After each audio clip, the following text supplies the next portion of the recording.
MLA Minister Singna census Tawgani Tawroi Khangalu Jitendra February Aroi Basayol Pawgi Manung the MLA Minister Singna census Tawgani Mari Tawroi Habigi Subsaba Piret Miyam no Khan Gadavani Mitop Khandoktana census Pangtopa Taravadi Miyam Galuin Asawi Iho Amahona Basem Saragani Haina section World Tamlaki Wapamasi Inda Lengana Salibasay Sigi April Thadigi census Tawna Bigi Tabak Bakalagli Basi Param Sumna Pangthoknanabigi matang the Campaign for Just and Fair Delimitation ZFD na mafam kyada paring naina satharakliba khana nainabagi mifam gi sarwa moina Imphal East ki Nongpok Hairo Community Hall amadi Wangkhai Kaitel Asangbi Community Hall pangthokiba mifam ga mari lendana ZFD gi convener Jitendra Ningombam na phungdokibani campaign aduda maikai dongi maira paibi amadi club singi miyoi singna su saruk yakhi Jitendra na makha taraduna ngasi maklamda masida thokliba lana sibu mito miyan sa singna thowan mani asigumba thaudok kya sidigi kannanaba amata oiraba pambaidi lamda masidigi mitop sing hena masa khangdok tuna thamba loiraba matung census pangtok phai mapaldagi narol sangsilakhiba mitop sing mi kok thibada yawkhiba tarabadi makoina separate administration talakpada kari suhaiba ngamloi Masi oiraktanaba NRC hana tawbiba aduga mikok thibiyu haijabani loinana census tawbigi matamasi lamda madugi oiriba phiba madugi matung inasu yaithok yesin yai masigi khudamoina Nagaland Jammu Kashmir Assam Arunachal Pradesh na singbada mamangda census yaithok matam khare leiraga census tawkhi loinana lan thengnarab national calamity thoklaba disaster pandemic thoklabadi census yaithok yabi oithok pasali Masigi matakta Manipur Leingak cabinet mi mafamduna lamdam sigi miyamna pamliba census tawdringai mitop hana khandokpa si thabak oina pangthoknaba warep lawduna center da thagadabani maduna taduna India Leingak ngammi matago mitop khandoktana census pangthokpa tarabadi lamdam sigi miyamga loinana asawba iho ama haunaba sem sabasu leiri Kumza English Amaga Samapanga Marfuga Mathuidiki Huduna Sahi Tara Tara Kudingi Mikok Tibiki Tabak Sataduna Lakli Basida Miyamna Thingmalati Adumainamak Kumza English Amaga Samapanga Yankagi Matugi Matunda Lamda Masida Sanglakiba Mitop Sing Hana Kandokpa Madi NRC Natraga Masiga Manava Satna Kanglor Amasatraba Matunda Istir Asida Census Tobina Bahizamani Lamda Masidi NRC Natragana Manava Kanglor Nama Satna Handriba Fauba Manipura Mikok Tibiki Tawang Amata Satavayari Mamang the Pangtokiba Census Aduda Niyam kaina mikok thibina singi mafamda leiriba subdivision mapanda maram zadana masing yamna hengalama thingnakhi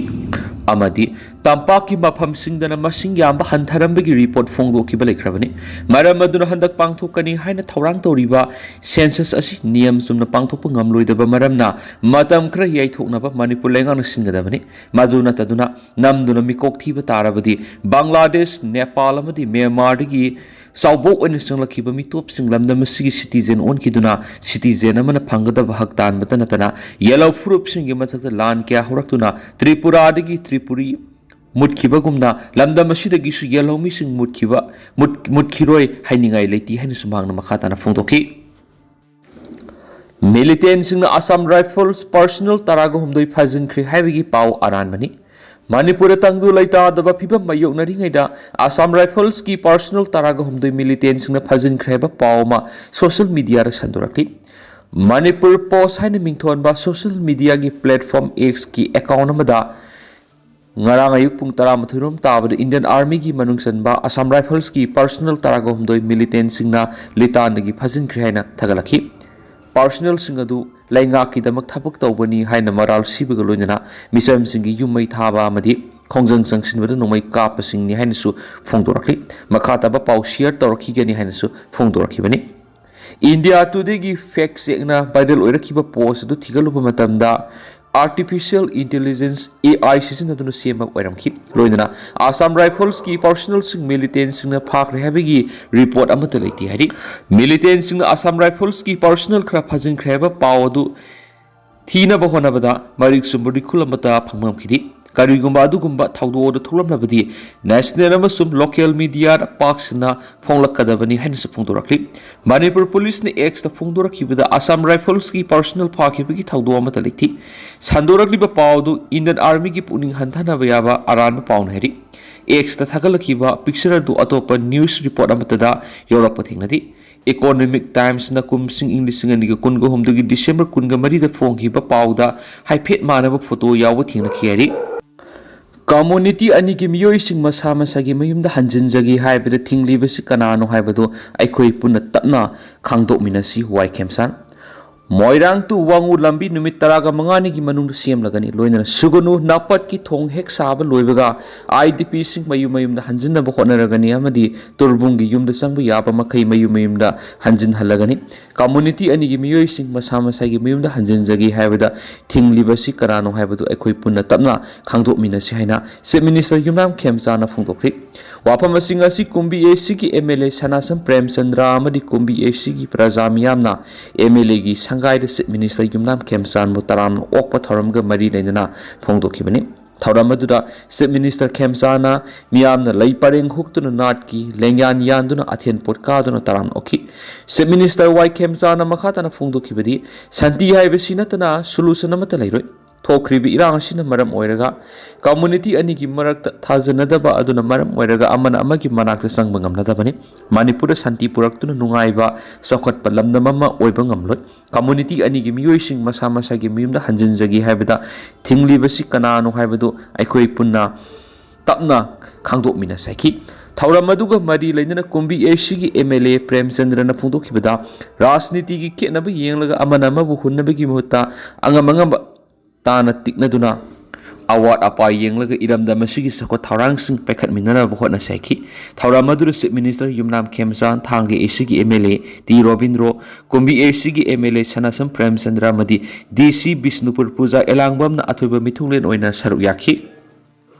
Longa Koireng area digi khulai kya fogat khri ekar kungani thoite tharama popi pambi sing yanthatuna mangan khri security force na state asigi mahausagi tangdulai taba phipam na hanjilangna ba makata na satharakpa khongthangda Imphal West District ki Pasoi Police Station ki banungsana ngairangbam tanau khulamadi Longa Koireng area da thibu humbigi thabak satabada khulai kya fogat pangam lahari phagalaba khulai sing adudi double barrel nongmayama Magazine yauba country made pistol ama tuan ba makhal gi nongoi maru chamaga marfuga mathoi magazine ahum hand grenade ahum detonator ama loinana baufeng wireless handset ama fogal hedi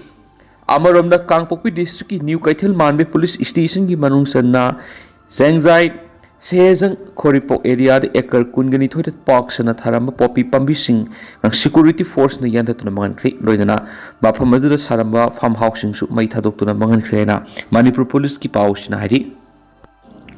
Chief Minister na preside tawduna ngarang state cabinet mifam pangthokri state asigi lengak sasana madi atai maru oibu wafam kya khanana ba state cabinet mifam ngarang Chief Minister Yumnam Khemsana preside tawduna maki secretariat cabinet hall pangthokri mifam madura lengak sasan gilamdi hena phagat hanana ba warep kya lokhi social media thagalakpa warol amar Chief Minister Y Khemsana hai warep singaduna Prime Minister Narendra Modi gi inclusive human centric development haiba miyeng adugi maikaida Manipur na sakon ba honabada puna hotna minaba haibadu hena sisinalagani amarom da hayeng digi haugadoriba muslim singi sienglaba Ramzan thag yep Mongol paujel su CMY Khemsana pirakli social media ra thagalakpa warol da sienglaba thasina lakpa mipum kudimaki santi weba masa mau faba madi zakhotpa oirasanu haina minister na phongdorakli Litan area da santi hanjilaglabasu lanjena kibasing amata halakpa ngamdri Thasigi taretagi hauna Urkhul district ki Litan police station ki manungsanba sarai khongna koki amasum tangkul furup ani gi marakta ungkhatna rakpadagi khatna sainaba yauna yum humdra gi matakta mai thakiba thagdoka mari leinana ahenba security force sing deploy tawkhibadagi maphamadura hingsa gi thagdoksing thokhidaba numit mari ni rom suri adubu thagdo aduna maram oiraga sarai khong amasum masigi marak nakpa khulsingdagi lanjena khiba koki tangkul furup ki miyoising hauzik phawba Khulda hanjilakpa ngamdri pausna makhatana haribana khunjasing lanjena khibana maram oiraga khulsing adu pungtak takli security force natana civilian amata lethi maru oina maphamadu deploy tawriba central force miyamna thajaba lethi litan sarai khong amasu masiga nakna jaga sing security na mapung phana control tawrabasu makhatana pamdaba thawdok sing thoktana ba area domination amasum operation ki thabakti leptana sathari security force na satharakiba area domination gi manungsana haukiba February 12 da Litan police station gi manungsanba Mongkot sekpu da khulai paiba kangbusinga saramba bunker mari amasum Thugaidun Mankri, Hariba bunker or si Kulai Pipe group singaduna Makoyu Kutonabada, position low with the head and Nungaina Bani, combined force ki Makadi Makata na Palm the Patado Sing Toktanava area domination exercise Shataki Hadi. Free moment Lehanana Bamasum Kotugi Mataki Excel Lokanava, High Court Wakatri, National Highways in the free moment Lehanava, Constitution you ever tabaxing Pekata Bamadi, Miamna Kian Kangan Big Tabaktori, Kotu Masum Koki organizations in Gimatakta, law enforcement agencies in the Matauta, Tabaxing Pekatriba, Sigimatanga, Sumoto, Cognizance Lokanava. Transgender activist Malem Thongamna ngasi High Court of Manipur gi Register General gi thangda Chief Justice da petition ama file tokre Chief Justice da petition adu da hairibana maangna cycle for peace haiba theme gi makara mamang sei October December faw gi manungda leba asigi tuan bi state kya phawduna cycle thoduna lakhibatuda maki state ama oiriba Manipur gi public highway sida safe passage ki guarantee people ngamdabadagi BSF kanboy amana mapungak selaga kangpokpi phawrga lakibani thawdo aduga mari leidana kotu gi lusingbsingi mathakta FIR loss tawkhrabasu hauju phawa state government gi maikei digi senari ba miyoi singadu phaba punbigi thaba amata pekhat palaithri loidana National Highway Union of India gi property am oirabasu lambi asida free movement tawngamdri maramduna hairiba sing asigi matangda high court na sumoto cognizance lokhatpiu habigi warol singyauri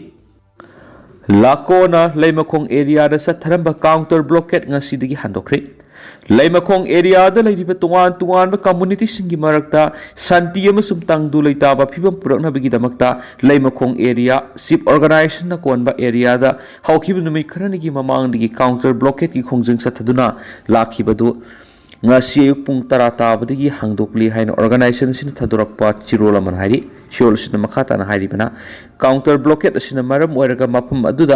aduga miyamna thingnariba setmilon gi phibam social amasung humanitarian gi oiba wafam kya adu kupna khanraba matungda masibu handona bore daukibani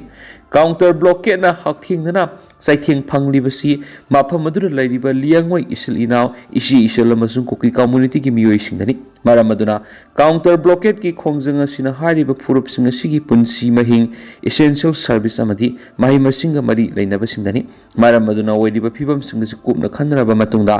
mapam asida santi thamnabagi damakta counter blockade handokpagi phirep asi laukibani counter blockade handokpagi phirep asi maru oina mapam adura laiminariba furup singi marakta nungsi sanana madi lairibi irang asi makhatana sak thoktanaba asetpa commitment amaga loinana laukibani hairiba khongtha asi apaba khongtha ama oina masu mapam adura santi thamnabagi damaktani loinana makoigi counter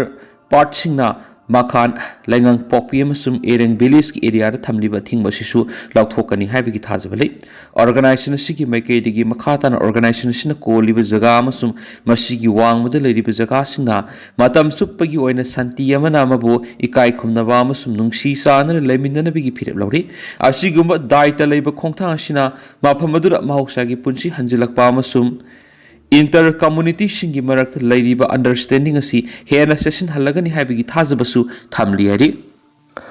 maram damda lanjelaga lairiba sing MLA sing una hangadari Manipur lengan Hayeng IDP amamam gi account lupali singani ga samri ga kun kap singadari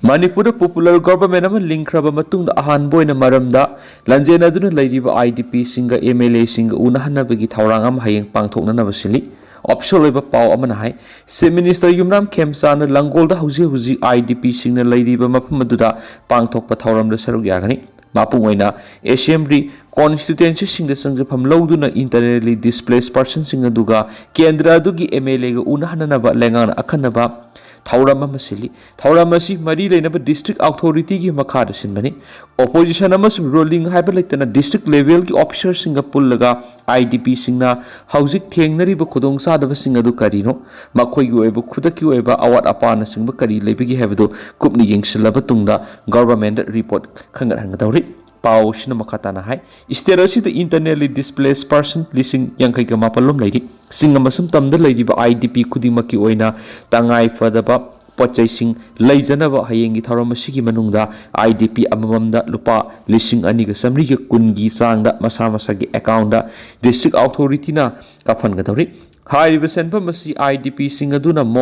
ꯃꯣꯝꯄꯥꯛꯅꯆꯤꯡꯕ ꯂꯩꯖꯅꯕ ꯑꯃꯁꯨꯡ ꯑꯇꯩ ꯇꯉꯥꯏꯐꯗꯕ ꯄꯣꯠꯂꯝꯁꯤꯡ ꯂꯩꯕꯗ ꯃꯇꯦꯡ ꯄꯥꯡꯕ ꯑꯣꯏꯅ ꯄꯤꯕꯅꯤ ꯍꯥꯏꯔꯤ ꯃꯁꯤꯒꯤꯗꯃꯛ DCꯒꯤ ꯁ꯭ꯇꯥꯐꯁꯤꯡ ꯑꯃꯁꯨꯡ MLAꯁꯤꯡꯅ ꯍꯌꯦꯡ ꯊꯧꯔꯝ ꯄꯥꯡꯊꯣꯛꯀꯗꯧꯔꯤꯕ ꯃꯐꯝꯁꯤꯡꯗ ꯆꯠꯇꯨꯅ ꯌꯦꯡꯁꯤꯟꯕ ꯍꯧꯅꯈ꯭ꯔꯦ ꯁꯦꯛꯃꯥꯏ ꯑꯦꯁꯦꯝꯕ꯭ꯂꯤ ꯀꯣꯟꯁꯇꯤꯇꯨꯑꯦꯟꯁꯤꯒꯤ ꯑꯣꯏꯅꯗꯤ